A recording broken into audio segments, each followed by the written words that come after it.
I will, if there are any questions on the virtual part, I'll just ask them from the audience. All I have.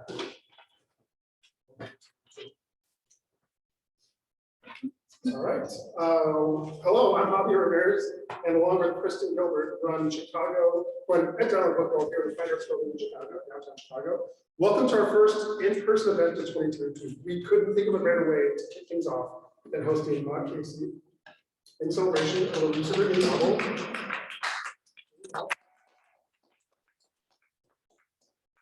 Incurable Women. Maud is the author of 5 other works of fiction, teaches at the University of Maryland, and lives in Washington, D.C. Congratulations, and thanks for coming to Chicago and allowing us to host you.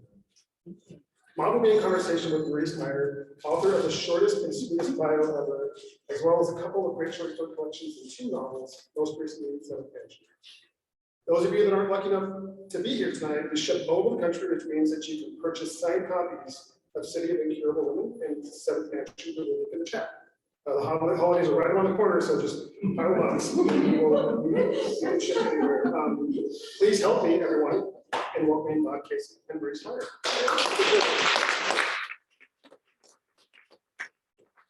Thank you, everyone, for coming, and for the people in the ether that I cannot see. You can see me and Maud.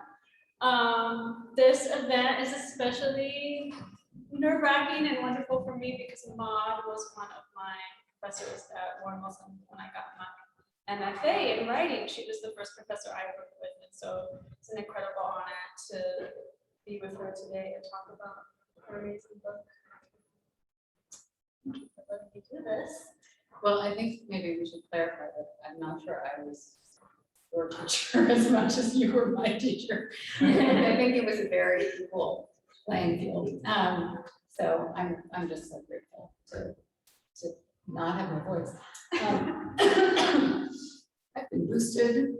I have allergies. I promise my coughing is not going to cause any spread of the virus. I'm just delighted to be here in conversation with you. And I just want to also thank you and your wonderful family, Bill and Charlotte, for having me in your home in this big moment of transition, and it's just been lovely. So I thought maybe what I would do is talk a little bit about the way the book came to be, and then read a little bit of the various parts, and then we could kick it. And I'm just going to drink a little water. My voice returns. And I neglected to thank Javier and Kristen for having me. And it's so wonderful to be in person. Okay, so I used to, until this very night, describe myself as a kind of glacially slow writer, and I'm trying to find a new way of talking about that because I think material just takes however it takes. So I'm open to words that are less punishing. I think often about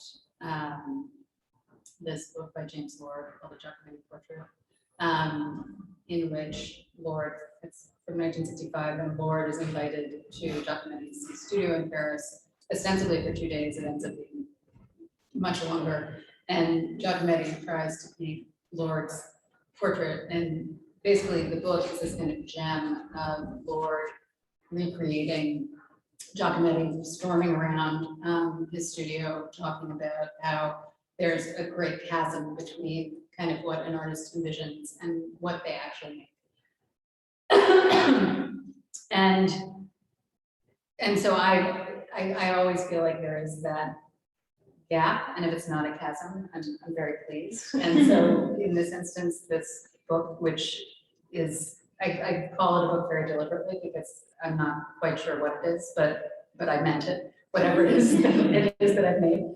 And it had its beginnings actually in the late 80s, when I first came across in college a book by George D.D. Uberman called The Invention of Hysteria, which was about the kind of essential relationship between forensic medical photography, which was just kind of coming into being, and the invention of hysteria. And in that book were some of the very famous photographs of women and girls, and I like to emphasize the girls part because a lot of these girls who grew into women at the Salvador were really girls when they were, I think some of them 14. And these photographs are incredibly, some of you may have seen them. There's a lot of people who have dealt with it, the women and girls who were diagnosed with hysteria in various forms. There have been films about Augustine, there have been nonfiction books, there's been other fictional treatment. And these photographs are very staged, they're very dramatic, they're kind of heartbreaking. And they haunted me for as soon as I saw them, they stayed with me. And then the other thing that stayed with me was this detail that Uberman includes in his book, which is that, at the time, at a time when photography was glass plates and the technology was slow, and you had to change the glass plates, what that meant was the subject / patient had to hold the pose. And it was there that I was like, what is that space? What's in that space? And that question, that mystery, I think it's always a question. There has to be a question, there has to be a mystery that I can never fully answer. That will lead me to a longer project. And so that question really led me into this one. And it felt really important that, as the girls and women eluded the doctors, they eluded me too. And they always will. I wasn't interested in writing a corrective. I wasn't interested in writing biographies of these women and girls. What I was interested in was kind of atmosphere, and also, I think the story of them as kind of victims of these circumstances, a lot of it had to do with gender and class, and also misogyny. That story has really been told, and I think there's a pretty firm grasp on that. But what I was interested in was sort of what else was happening in their minds, in their lives, and even the really unremarkable stuff. So it was really important for me to figure out a form, a structure that would feature that sense of like a question, of posing questions, and also the sense of their mysterious lives and their slippery lives. That they were dynamic human beings, same as all of us, and so there was that. And I knew I wanted fragments. I knew I wanted kind of interruptions. I knew I wanted photographs, archival photographs. I knew I wanted case notes, and this is sort of funny, but sort of embarrassing. My imagination has more than once dragged me to France, and I know a little French. My accent is really bad, and actually the Hope Newhouse, who reads the book, I'm delighted when I listened to just a little bit of it. I was like, oh, that's what these words sound like when they're pronounced correctly in French. She does a great job. She has a beautiful French accent. I do not. So my biggest desire was to kind of unfix where these women had been allegedly fixed, both kind of in the sense of fixed in time through the photography and fixed through the diagnosis. I should also say, because this was such a big part of the process, that I collaborated for many years with a photographer named Laura Larson, and she has a book coming out. That collaboration yielded 2 books, and she has a book coming out in April from the very wonderful St. Lucy's Press. And yeah, so, and a lot of what we did together was reading. We read, and some of the really important books I think included Paisley Breckdahl's Intimate Nicholas Molnar's The Amnesia Pavilion, Allow John Movie. And we also visited the archives together, and maybe we'll talk a little bit about that later. So I thought it would be kind of, instead of like a distinct piece, of which there are many in this book, a kind of selection that allows you to hear the sort of ever-shifting point of view. So, and then the first bit I'm going to read is the prologue. The hospital has always been a museum full of dead things, anatomical drawings, a cabinet full of skulls and spinal columns, entire skeletons, plaster casts of our bodies, endless photographs of us, this girl making this shape, that girl making another, clenched toes, a hand cupping the dark. Are the photographs dead too? I float outside the frame, not dead at all. It is true there are things I would prefer not to discuss. For example, all the things you want to know. The spells and lethargic states, I could not do otherwise. Besides, it was not a bit of fun. Simulation, lots of fakes tried. The great doctor gave them one look and said, be still. I float outside the frame, not still at all. What difference does it make? I lie all day long here where there are no days. I was born to go nowhere, but I'm everywhere, the child of the sounding sea. That glittering vision of the infinite, always and forever offering itself up. I offer myself up. I would say the sea was generous, that I was, but that is beside the point. I am beside the point, right beside it. I am not abandoned, only unfortunate, and some days I'm not even unfortunate. Other days I just float. Once, for example, in a long gone winter, not gone at all, I stood on a jetty. The rain fell on the surface of the ocean, and that was all.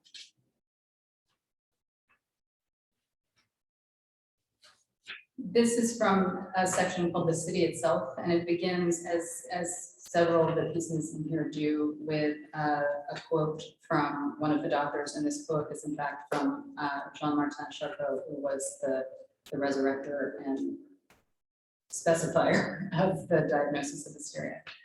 And that quote is this: the great asylum, as you are all surely aware, contains a population of over 5,000 people, including a great number called incurables who are admitted for life. In other words, we are in possession of a kind of living pathological museum, the resources of which are considerable. The city is in many ways like other cities. Like other cities, it was built alongside a river and has a series of low, rambling buildings, at the center of which is the domed chapel of a cruciform church. In the chapel, Chapelle Saint Louis, the great doctor will one day lie in state. We will be invited to pass through, to look upon his dead face. Those of us who can't walk will be brought on stretchers. From a stretcher, it will be harder to look upon his dead face, but they will tell us that to see his face is not the point, that we will have had enough of the point by then, because we have had enough of the point already. Not pointed at all, but dull and dusty, left somewhere on the side of the road, as we were walking to where, who can even remember. Still, who wouldn't look? We will look as he looked, seeking out the disease. Did you leave this world gently? Our mothers and fathers wished until it wasn't. Because they could not find gentleness in the world, and so why would leaving be any different? Anyway, who leaves this world gently? We will look the way we all look when studying a face that has studied us. Who are you? Who am I? Where are we going? What is this feeling inside of me? Why? What does it all mean? Etc. His last words, I am feeling a little better. How about now? Those really were actually Charcot's last words. So this next little bit requires a little bit of explanation, and it's one of the first pieces I wrote, and it's called 20,000 Leagues Under the Sea, and it came about because I read about the fact, and then I read the actual journal that Andre Breton and Louis Aragon had paid homage to the anniversary of the diagnosis of hysteria. It's the 50th anniversary in La Révolution Surrealiste. It begins, we surrealists insist on celebrating here in 1928, the 50th anniversary of hysteria, the greatest poetic discovery at the end of the 19th century. And in the journal, they reproduced some of the original photographs of Augustine, whose name was also Maryse. And so there were the photographs again, and there we were all, there they were all at that time looking, and here I was again looking. And I thought, well, okay, so 1928, that's 50 years later, if Augustine, who last anyone knows of her in the historical record, is she escaped the Salpêtrière wearing stolen men's clothes. I thought, well, maybe she's floating around. Maybe she's still alive in 1928. Maybe she's like living well in her 60s. And so I imagined what would have been like for her to encounter that journal with these photographs of her when she was a young girl. And so this is the very end of that. Once when Augustine was still the doctor's best girl, he left her alone in his office. Who wouldn't have looked at the papers on his desk? Report on the service of the insane at the Department of the Seine in the year 1877. One doctor for every 500 patients, 3 different kinds of diets, 2 meals, 1 meal, and starvation. The rate of cure, 9.72%. According to the report, 254 women died that year of causes due to insanity. 38 physical causes such as scrofula, blows, wounds, alcohol, debauchery, licentiousness, and masturbation. 21 moral causes such as nostalgia, misery, love, joy, and bad eating habits. Our world is without color, the doctor had said, but there's color still. And then this is a little bit from that surrealist manifesto. We propose, therefore, in 1928, a new definition of hysteria. Hysteria is a more or less irreducible mental state. The mental state is founded on the need for reciprocal seduction, which explains the hastily accepted miracles of medical suggestion. Hysteria is not a pathological phenomenon and can, in all respects, be considered as a supreme means of expression. Augustine puts another log on the fire. She puts the journal on the fire. She returns to her novel about the mysterious sea creature, which eventually turns out to be a submarine. As the journal burns, the submarine takes the men around the world, 20,000 leagues to the Antarctic ice shelves, to the corals of the Red Sea, to Atlantis. The captain is monomaniacal, and ultimately, having abandoned his crew, he disappears into a maelstrom off the coast of Normandy. She understands Captain Nemo's desire for exile, but she is not Nemo, she is not nobody. Her favorite is the scene when the giant squid attacks one of the crew. She has read it over and over. Tonight, as often happened when she was the girl in the photographs, her mind delights her with its inventiveness. In her own one-person submersible, she sinks into the ocean, black as the night in those pictures where she floated. But here there is no frame. The liquid world goes on forever. There, in the expansive underwater night, she meets the giant squid. It presses its eye to the window of the submersible. It looks directly at her, the way she looked into the camera. Unashamed, the doctor had said. An accusation, but admiration too. Unashamed, the giant squid reaches out its tentacles to her. It takes the submersible in its many arms. Augustine, delicious Augustine, its giant eye says to her, the rest of life is in the sea. And then, a very short snippet. There's a strand of second person pieces throughout, largely related to Jean-Pierre, and this is one of them. I mean, I think one of the. Well, I don't know if I'm just gonna read it. Okay. Okay. Here we go. You can't remember them all, the various stages of hysteria. Ecstasy, though, you know by heart. You have never not known it. The pose blurs your face, plumps your lips, unbrims the line of your mouth. Your hands clasped in prayer, you look up in the air, but you are here on the ground, filling your body like a sail. The photograph makes a body out of your godly imagination. Your inclination to ecstasy was your ticket out of the ragged stench of the room full of other women. You were chosen by the doctors, lifted up, slipped between clean sheets in a private room with a window you can open or close. Surely, they thought, everyone would want the sort of quiet space in which one's thoughts might wander. Where did your thoughts go? And then this is from the case notes, and some of the case notes I did kind of mess with and invent a little. This is an actual case note. Case notes 1878.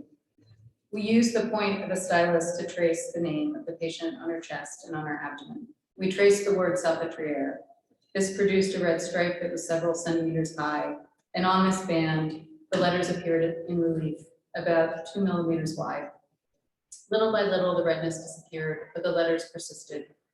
We write the name of the patient with the point of a pin across the upper part of her chest, the word August on each leg, and salpêtrière on her abdomen. A quite large reddened stripe develops promptly. Then the letters appear in relief. W hid in the gardens until 11 at night. And then the last little bit I'm going to read is from the last section, and that last section is called Bodies We Are in Them. And I'll just read a couple of paragraphs from that section, and then Maryse and I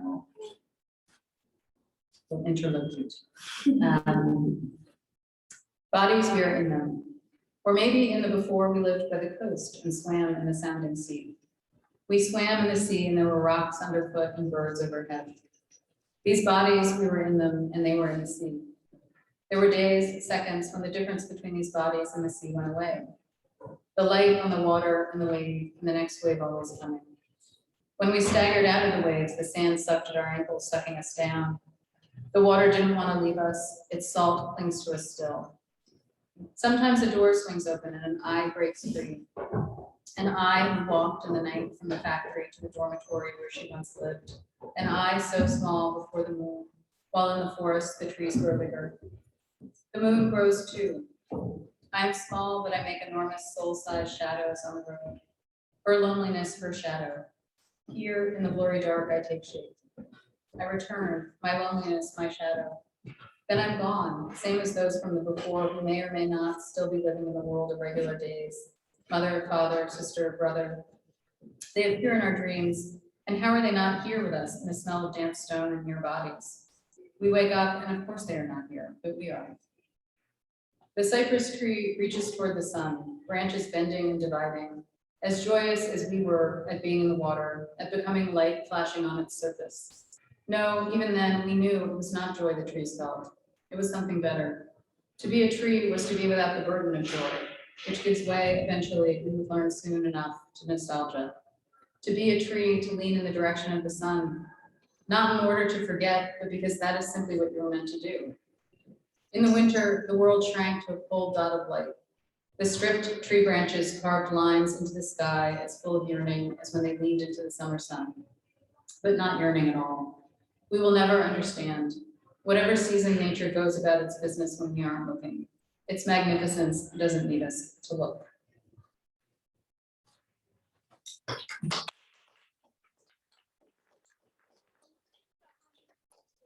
the book. I know Kathleen has, she reviewed it. But everyone else is hearing this stuff for the first time?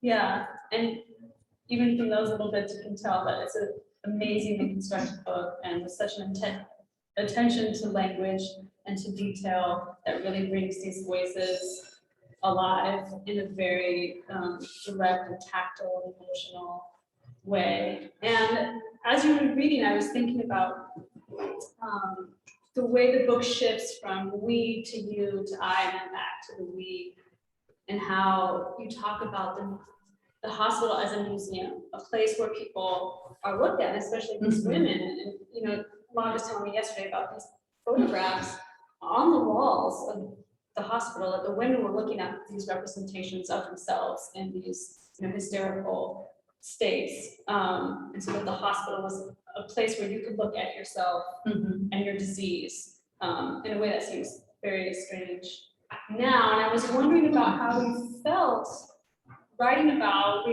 some real women and some, you know, definitely imagined women without, while avoiding the sense of the book as a museum, a book where we are here to just look, especially as a writer as well, say, I'm presenting these subjects to you. let's sit back and see what they do. And it's the multiple voices were a way to get around that, or a way to implicate yourself as the writer, or implicate us as readers to prevent this idea of, again, being a woman in these a museum. Yeah, it's a really terrific question, and I think it's a question that kind of guided me and haunted me and is with me still.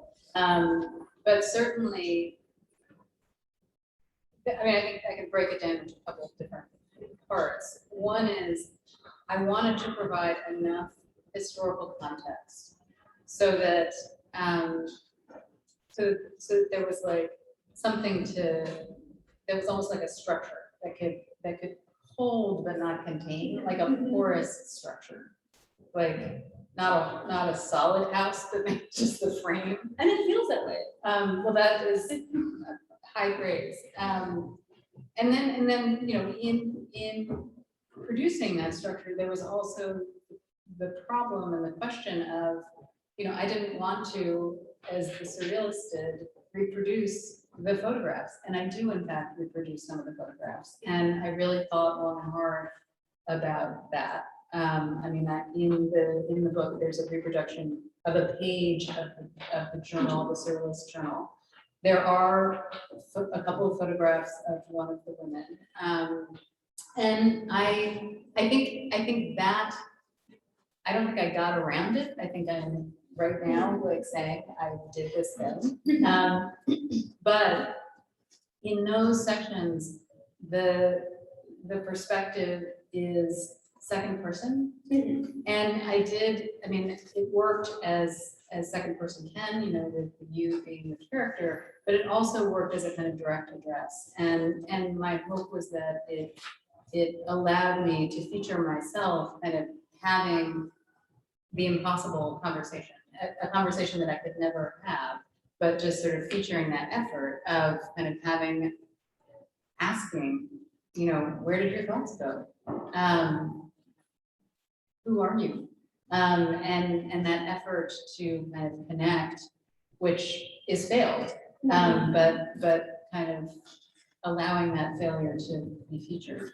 And then in writing that and enacting that failure, something else comes of it. So there was that. But then, you know, also the ever-shifting points of view for me were really important, and they sort of arose at different times. So, I mean, I think pretty quickly the first person, third person, second person came to me as like, okay, this needs to be happening because I wanted, as the writer, and then I wanted the reader too, to feel like you could never get settled. I wanted to feel like I could never get settled. Like I wasn't an authority, I'm not a historian, I'm not a scholar.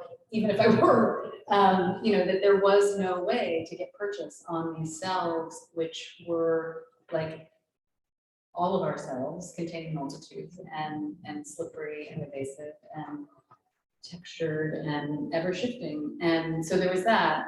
And then that the collective we kind of came about sort of surprisingly. So Laura, the photographer with whom I collaborated for many years, and I went to the Countway Medical Library, which is at Harvard, and there they have a cache of photographs of glass plate negatives.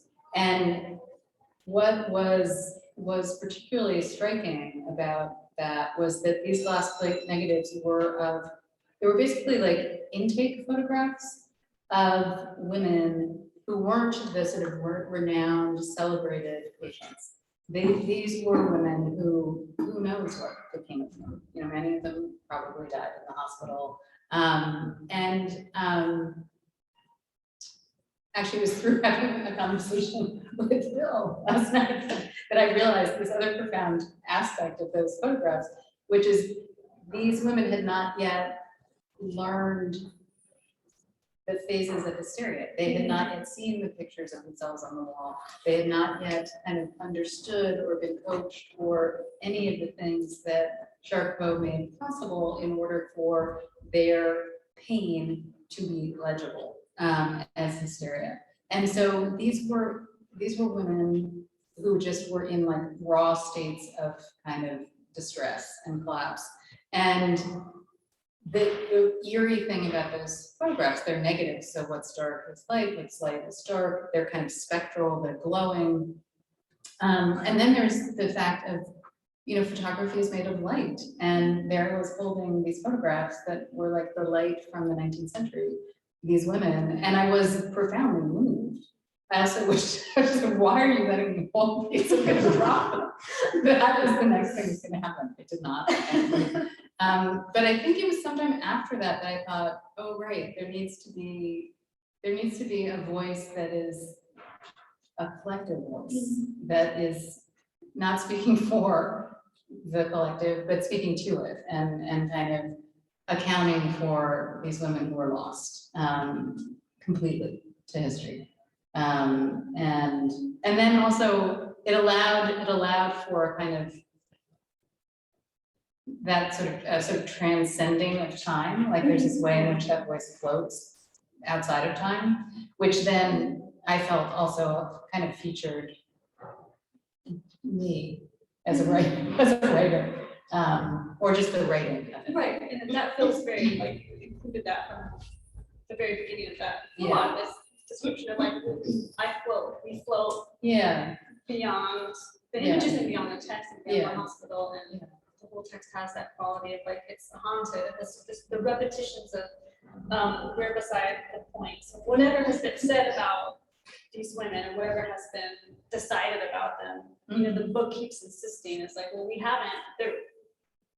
haven't arrived Yeah. at, a summation of who these people were, but it's Yeah. the text feels so respectful of them, and I think that's really hard to do as a writer. Like, I'm terrified of even writing about, if I overhear someone say something on the bus, I won't put it in a book, even if I love it, because I just feel like I can't intrude on the privacy of real people, and yet this doesn't, like you said, it's not a corrective and it's not a history, so it's trying to do something that those kinds of accounts cannot do. That, as we talked yesterday about fiction, having a power to tell the truth in a way that these other forms of the truth can't. Yeah. I mean, I think one of the ways I think about it is, I think absolutely, like, fiction offers something that these other things can't.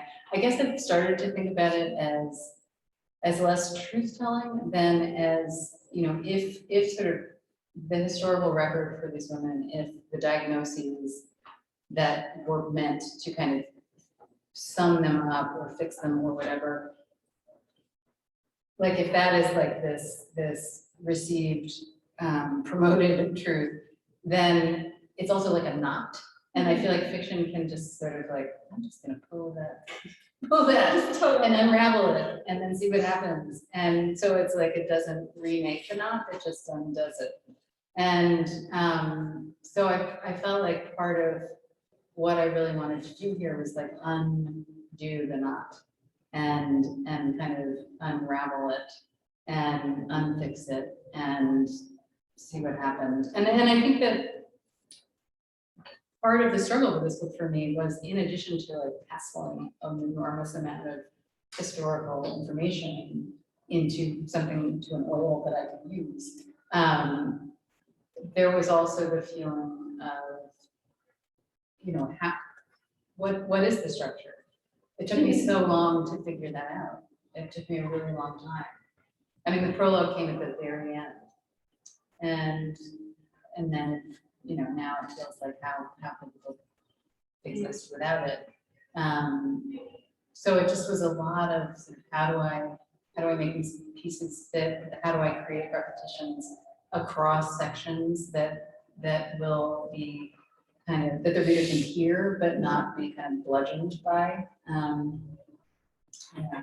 I mentioned the word still this morning. So were you aware of how often you use that word No. in the text? So you see it, it's interesting. The idea of like being still, as the women had to do for the photographs, but also the way you use it often to say, we are still here, like the idea of still as in something that's lasting, which I didn't catch the first time I read it, but I noticed it like started circling around. I thought, she did that on purpose. But I love the use of that word. But there are so many threads, like the point and the way that the words shift meaning and move throughout the text, and how. And then you talk so much about poetry that you've been reading, and the book has that sense of using language in a poetic way. And I was wondering, I mean, all of your works so beautifully constructed. So how important is the language for you, and how specifically is repetition working to build meaning inside the text? It's kind of, it's, for me, it's everything. I mean, I guess, you know, I think that there's that famous Wallace Stevens line about a change of style, a change of content. And I really believe, I mean, I love poetry, but I really believe fiction has in it kind of the capacity for lyricism and for language that is akin to poetry, and it's, you know, it's adjacent.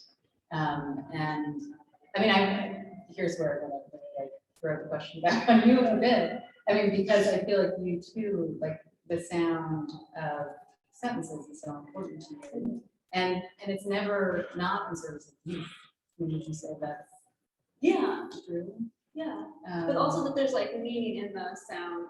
Yeah. And I was thinking about how the language in this book sort of escapes itself sometimes, or it's like playful in a way. It's not like, again, with the still, which wasn't intentional, but that there's something natural to the way that you use repetition, that you can tell this person thought very carefully about how she wrote the book, but that it still feels organic to the text. And that I find is the hardest thing to find as a reader. It's a book that uses language in a very beautiful, meaningful way, but doesn't feel overly determined, if that makes sense. It makes a lot of sense to me. I mean, I think one answer to this is like this book is very short. But that doesn't mean that you didn't spend years working. Well, I mean, I did spend years working on it, and I think sort of like that I have grown to just like revision is just It's the same.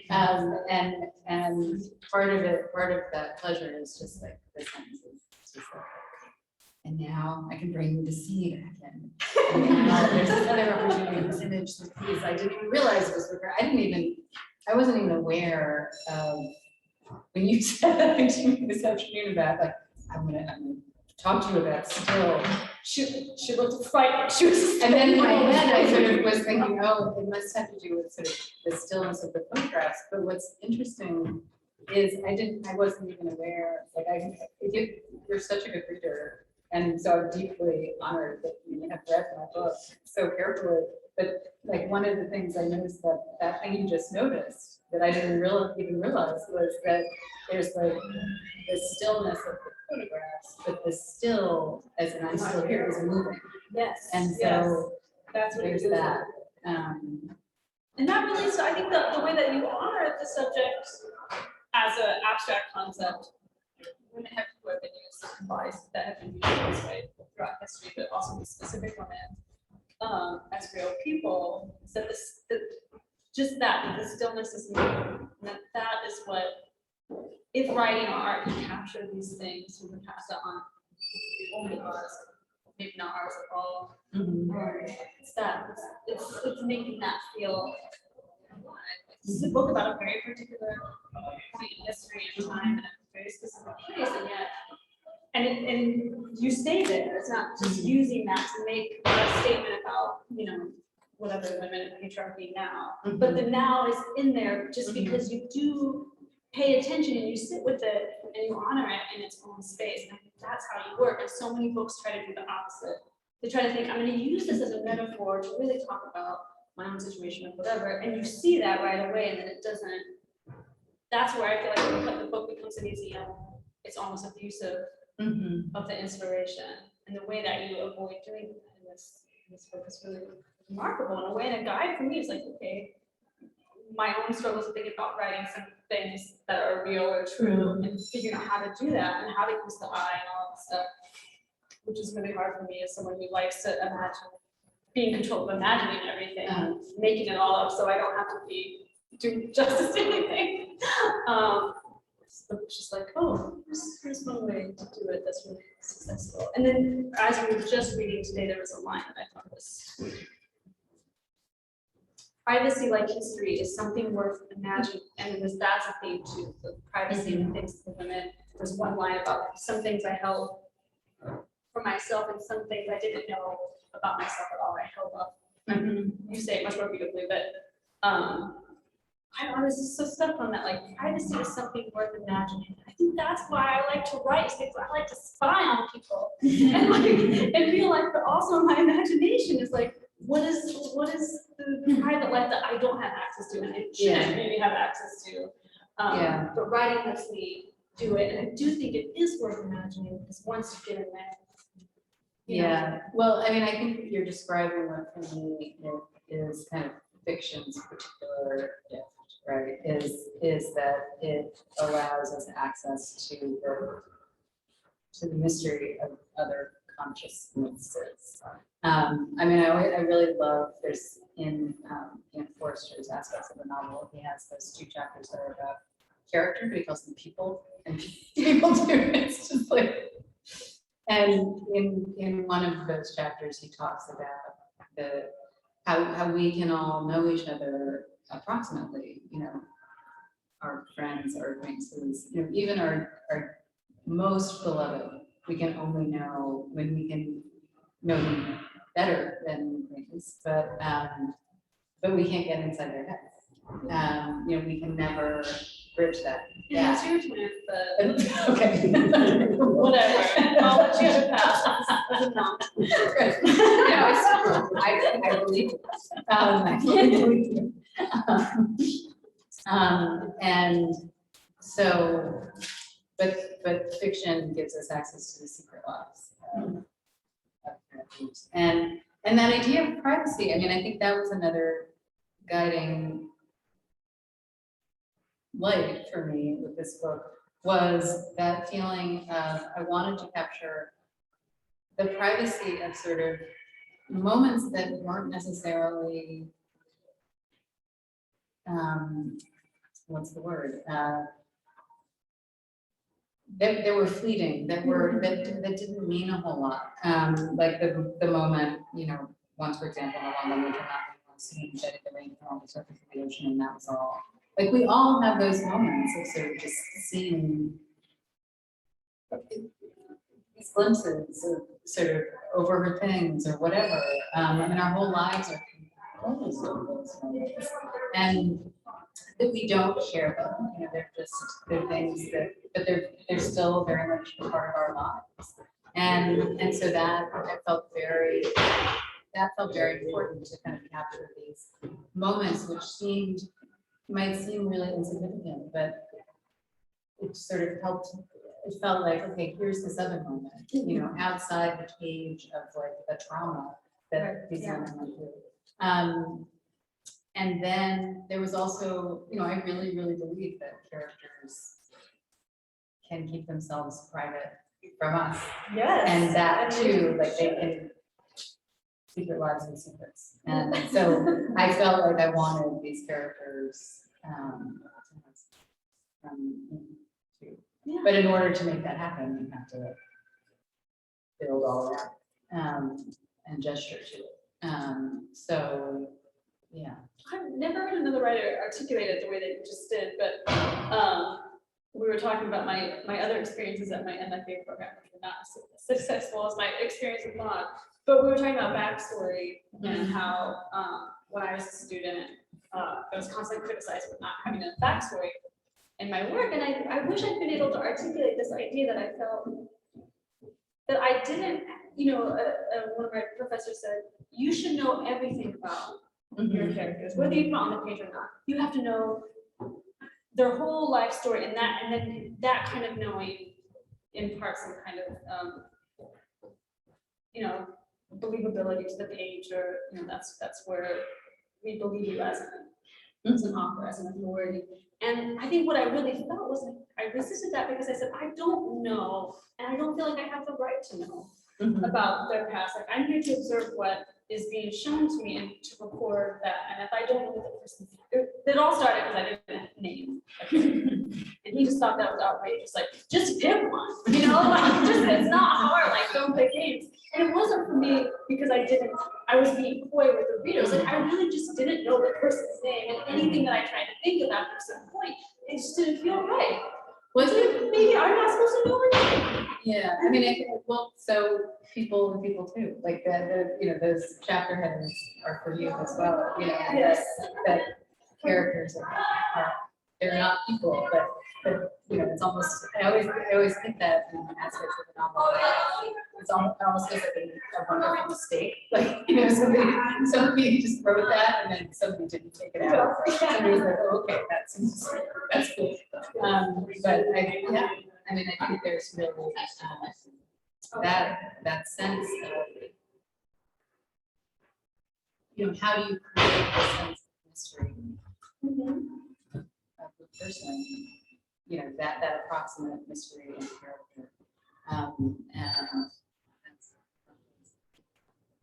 And these women, you know, as exposed as they were, and displayed of, you know, abuse really, there is something mysterious about them and very private. And by focusing on the small details, it's like returning the privacy to them, but also pointing to the fact that they still all, you know, retain the sense of what was going on.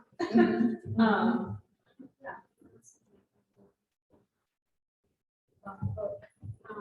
I also wanted to talk about imagination, and that word comes up a lot, and how these women found a way to use the imagination almost as a weapon against the doctor. So this constant interrogation of like, what are your fantasies? What are you thinking? How would you kill us if you had to tell us like that? Tell us exactly. And then now kiss us. Yeah, now kiss us. And then the woman who's telling stories about her phantom lover, and she wants to detail all of these things that happen and they tell her they're not real, but she insists that yeah, it is. And just if you could talk more about that, about the ways in which the imagination allowed them to escape, even as the stories they told became written down and, like, you know, became the structure in which the doctors were able to say, this is where we belong in this box. But there's a part of them that escaped, I feel like, or we're able to work within that construction, and we're still free. They made themselves the subjects, the ones that really became star patients, and it was like, yes, all the eyes are going to be on me, and there's a part that you're just not going to know that will seem mysterious to you. Well, actually, one of my favorite sort of details that I came across in my research was there's a book called, I think it's sort of, may just be called Tuesday Lessons, which is the name of the weekly case demonstration that Charcot would kind of put on with live patients and sort of talk through the cases. And at first it was for medical students, and then it became a kind of more of a spectacle. And I think William James dropped by at one point and take it on some other people, but this book that I read had transcriptions of some of those events. And at one point, Augustine says to him, and this was not something he asked her to say, get rid of that snake in your pants. Yeah.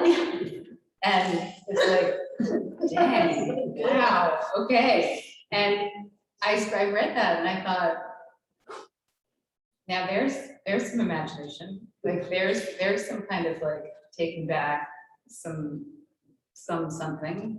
And then being allowed to do and say things that you couldn't.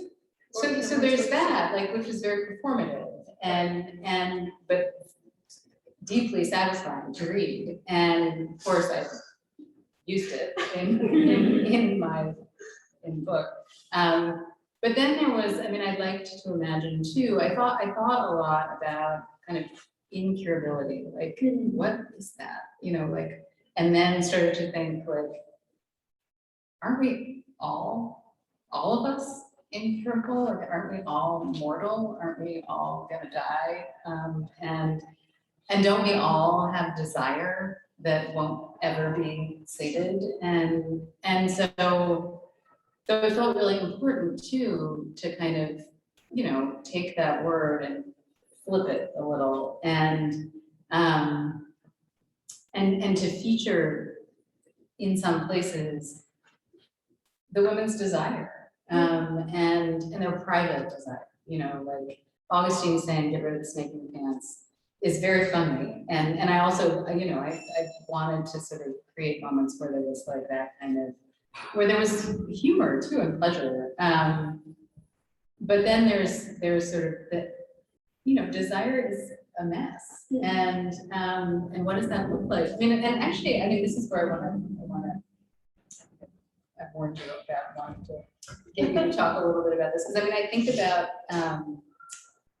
about your work. I mean, I'm thinking about the Seventh Mansion and sort of often, I feel like your work often gets called, not by everyone, but sort of like the taboo, like it's about taboo subjects. And so I'm thinking about the Seventh Mansion, and you know, sometimes I don't think you ever use the word necrophilia. No. And so but maybe you could talk a little bit about what I'm talking about, because I mean, I feel like one of the things that fiction can do is get underneath the diagnosis, which is surface, and it has its uses, but you can get underneath and kind of show you the sort of grit and the texture of stuff.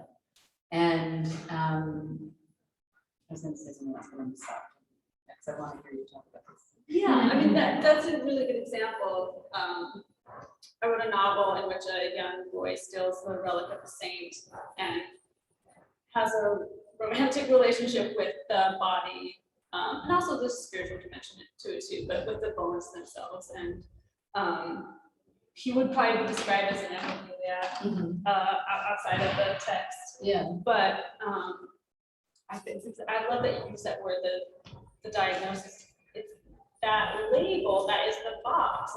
And then you just think, I know what this is about, or I know what this person is like, and I can have a response to it. Whereas if you think about the people who have these labels, they don't think of themselves in those terms. Like if I write about someone who's attracted to young people, I mean, that person's not going to think of themselves like kind of as a really ugly word that has all this baggage that maybe somebody thinks, no, like this is not that. Like you insist on the specificity of your desire, and then I mean, that's where the imagination then comes in. It's like it's beyond the label, and yet when people read it, reviewers and some people want to package the book that you spent so much time, you know, sort of like trying to unpack, and, you know, take things out of the box, and the reviewer's job is like, well, cram it in and like stop the shipping of one and the customer's doorstep. But yeah, that word taboo is like, well, what is that?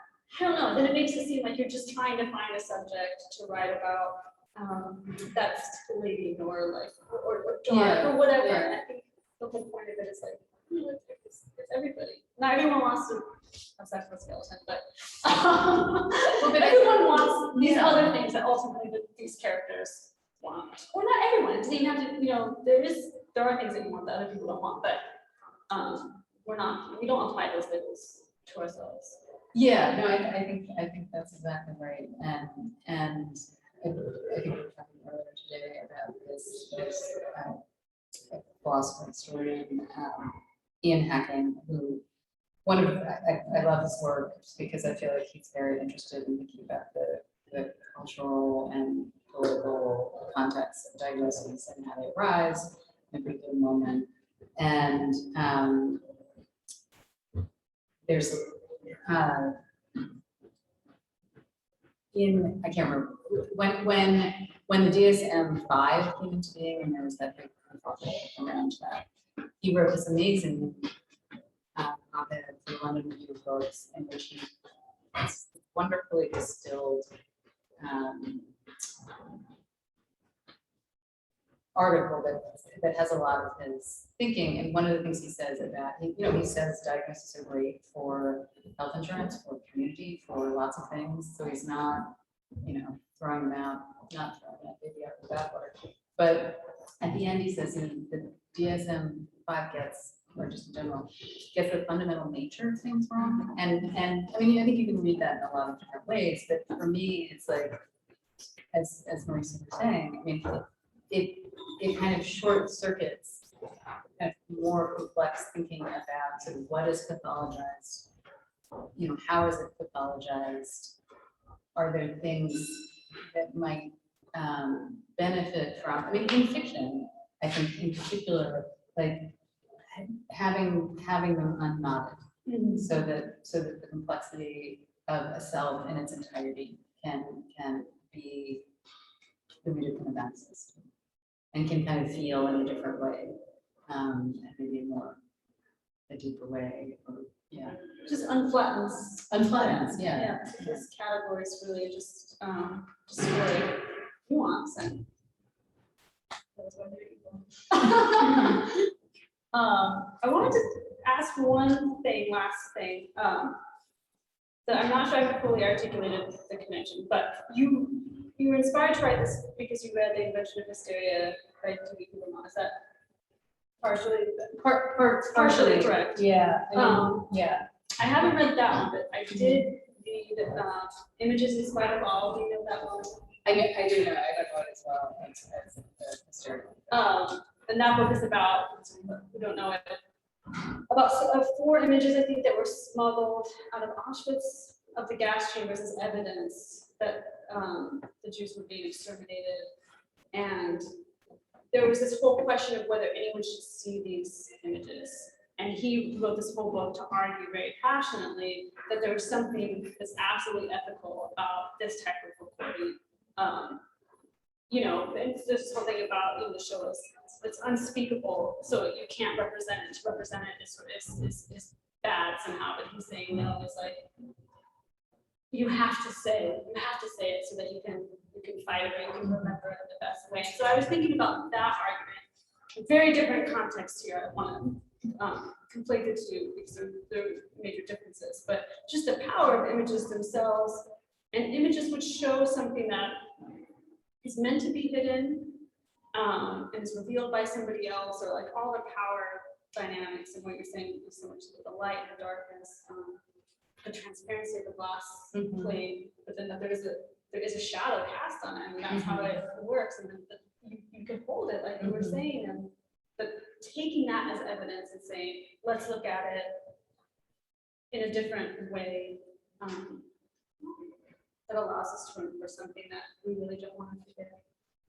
Yeah, I mean, I think, I think a couple of things come to mind. One is, I mean, that word evidence, I think, was so important in this era and with these photographs, because it was a moment of, you know, Charcot was Freud's teacher, like it was this cusp moment of, you know, Charcot was, as Freud wrote in Charcot's obituary of Visuel, that he was very interested in the way things looked, and a lot of his, you know, talking people through the case studies was look, pointing at the women, and here, you know, and the photographs were proof.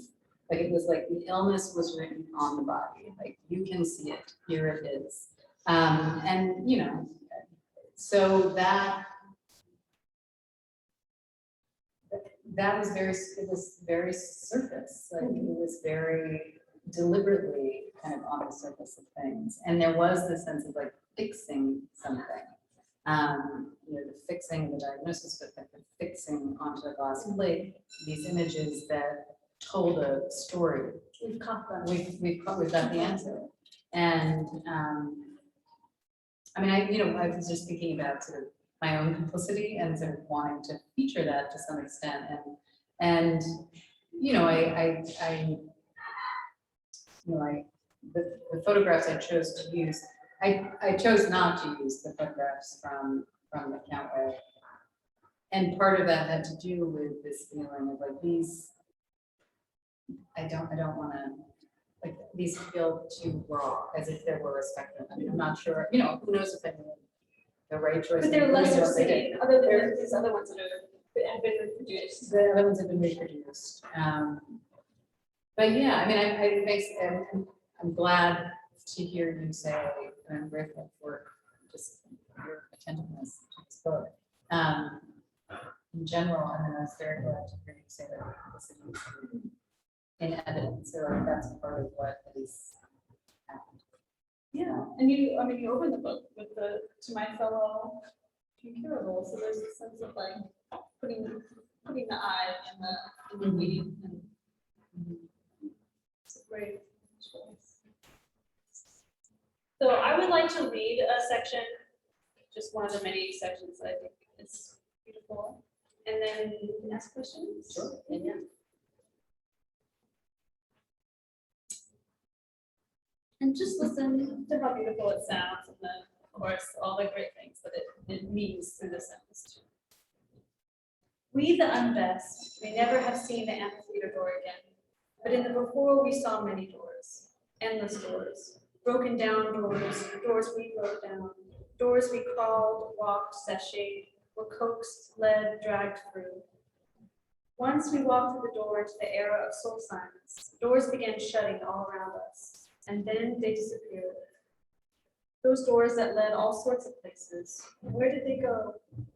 Where did it go, the land of doors? Sometimes still, in the jungle, tangled, blurry dark, a door takes shape. A door swings open, and an eye breaks free. Maybe that eye lived by the coast and swam in a sounding sea. The door slammed shut, sucked back into the darkness. Where did it go? In the before, sometimes our mothers were women who walked through doors and gave birth out of wedlock. And then we were foundlings, whose tendency for deviance came from our deviant mothers. Found children. Though had we ever been lost? When you are in your own mind, you are not lost at all. You are in the middle of it. Our bodies, we are in them. Our bodies, here they are, still. And we are here, still in them.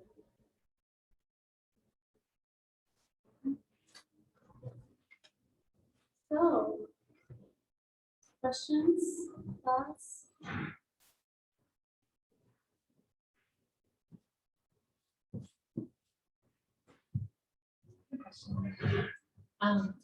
How did you ultimately go about structuring this, or like how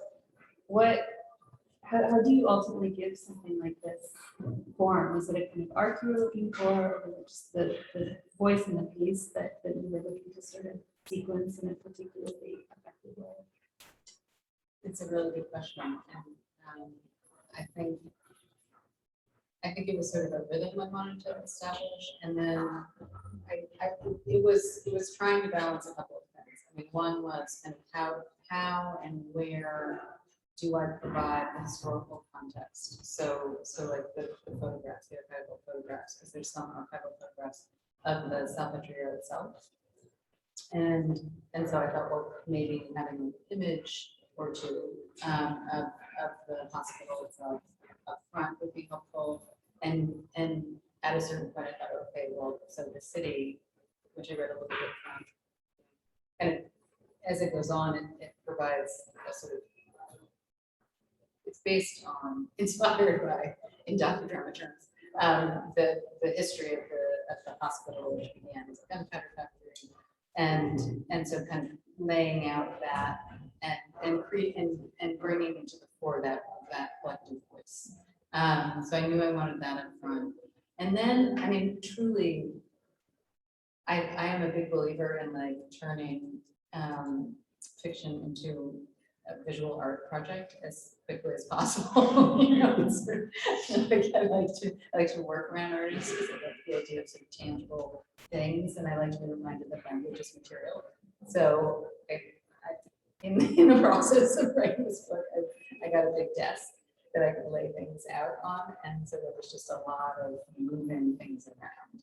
And as I mentioned before, that the prologue came really late, and part of that came at the suggestion of a friend who said, "Why don't you try this?" And I said, "I don't want to." And then I thought about it and said, "Okay."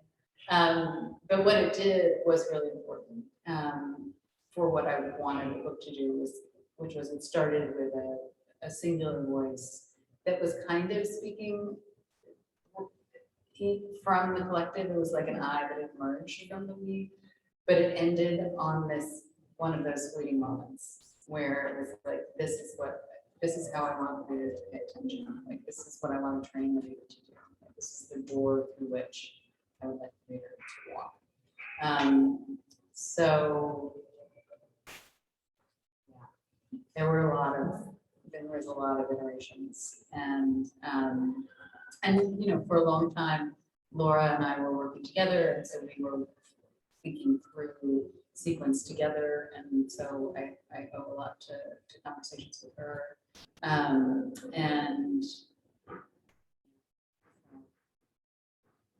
then I think that the last part came kind of like as it does so often. I mean, I think the beginning and the end is.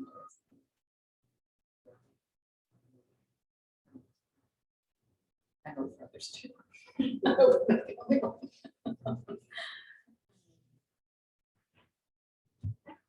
Yeah, because like I think it's interesting as teacher dynamic, and I like that really like there's moments where like the student has also become the teacher, and so and I also like the vibe that like the catching of sort of like potentially having like a less conventional approach to teaching fiction, like a less like show and tell, or let's know everything about the iceberg or follow the Franklin's triangle. So I'm curious, but we have like a favorite text about teaching fiction that you want to teach, or something that goes against maybe the version of what, when you mentioned Forster, he's great at saying unconventional, just stuff that you think opens it up in ways, help the students who don't want to just write traditional stuff. You know, there's a great anthology. I'm so glad this is coming into my mind, because this is one of those great questions that's like empties the mind. There's a great anthology called Fighting the Error, which I really love. And it is just a collection of you know, I mean, I in the same way I'm trying to find other words besides glacially slow. I'm trying to find other words besides conventional and unconventional, because, and I mean, I feel like people have pressed against experimental too. And so, I mean, I use these words all the time too, but just like what is the better language? We were having a really wonderful conversation at dinner about the artist Celia Paul and her memoir, self-portrait, and in an interview she said this wonderful thing, which I think I'm thinking of now. She you know, talked a lot about her relationship with Lucian Freud and the things it gave her, but then she also talked about how at a certain point in her life she just got out of the ring with a great man. And I'm sort of like trying to get out of the ring with like conventional and experimental. And but Biting Error I find really great. And also, I mean, I do like I just Forster has some great ideas. And so there's a lot of like old school things that I turn to. Stacey Gerasimo's The Art of Intimacy, I really love. It's in my Graywolf series. And there are others, but I'm going to think of them, and then I will get your email and I will send them to you. Because actually, there's this tiny little, maybe it's anybody here. It's not, this Lydia Davis essay called Form as a Response to Doubt, which I just feel like I want to get that tattooed. Yeah, right. I feel like all form is a response to doubt. And yeah, so that's another one. They're sort of slowly coming to me, but I'll have to keep I also find that teaching, like John Berger's essays about photography, I mean, I feel like the more you can bring in other art forms and people talking about other art forms, the more it kind of cracks up the sort of language of craft that may have gotten a little frozen and rigid. And so I like to kind of do that. I brought a lot of John Cage and silences, parts of silences into class not so long ago.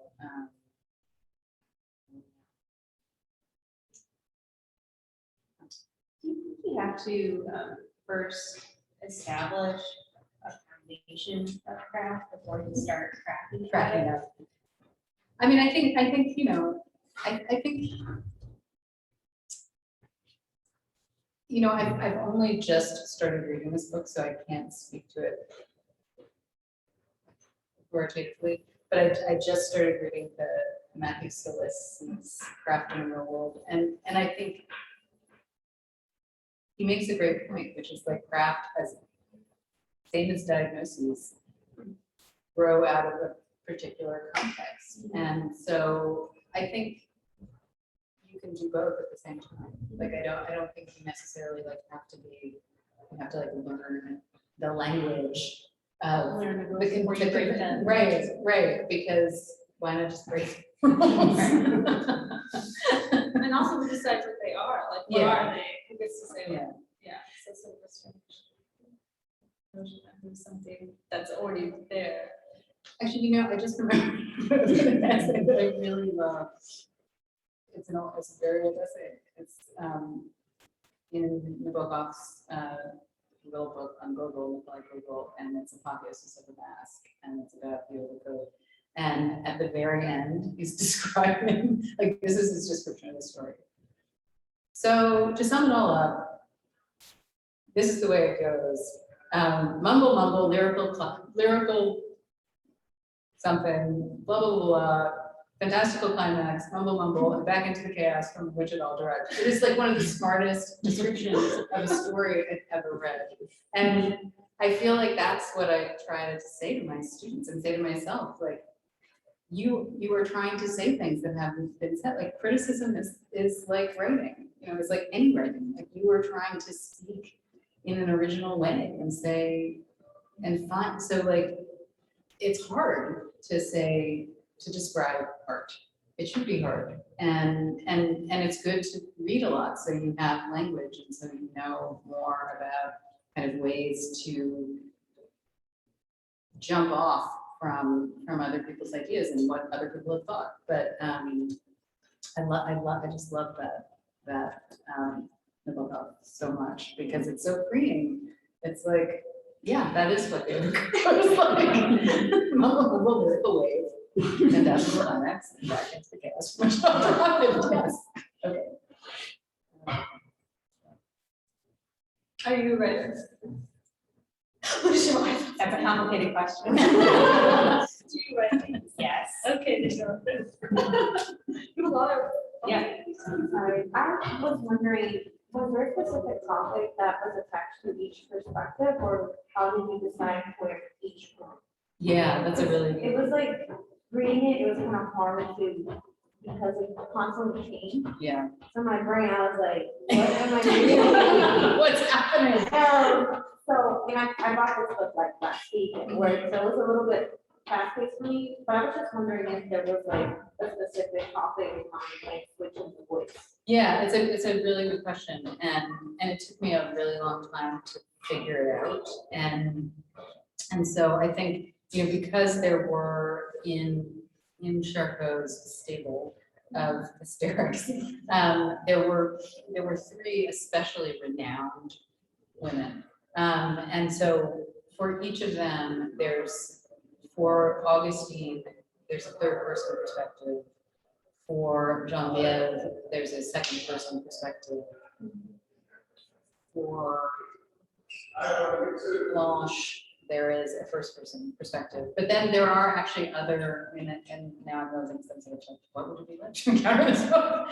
That there are other, so there's another historically based figure who is in the book is Jane Avril, who became later in her life, after she went to the Salvatore exhibition, a famous dancer, who grew Chopin dancer. That is a first person perspective. So it shifts, but there are kind of, it was based on character, on sort of historical figures, and then the we is also constant. So my hope is that I I create patterns that are legible to the reader.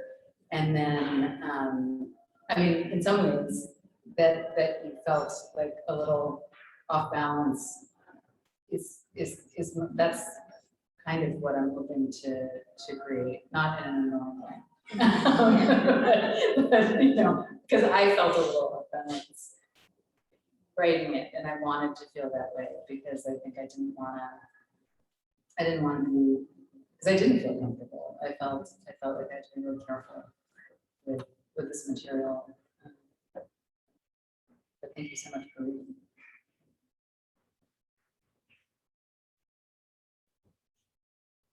Your post on here. Oh, one last thing, buy books from the best Yes. bookstore ever. In the multiverse.